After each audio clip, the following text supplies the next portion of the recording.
ছাগল 20-25 হাজার টাকা করে সব বিক্রি কত কষ্ট করে খাইয়ে নিয়ে বেড়ায় সব খাসি।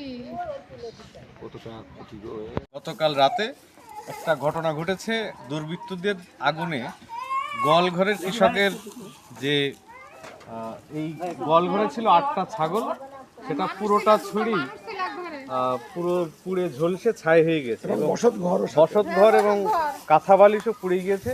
এবং পরবর্তীতে এখন এই মুহূর্তে সেই ঝলসে যাওয়া ছাগলগুলো গোয়ালঘরের পাশে মাটি চাপা দেওয়া হচ্ছে।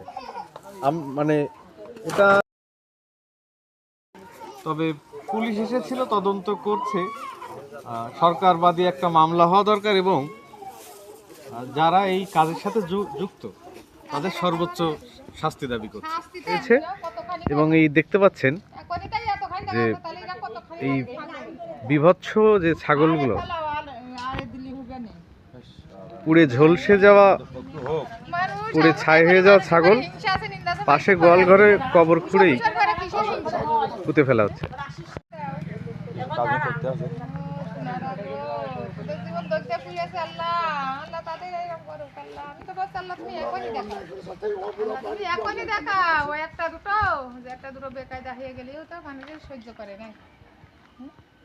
মানুষ না মানুষের সাথে অপরাধ করলে, তাই এই পশু এদের ঘরে কি জন্য অপরাধ করলে এরা?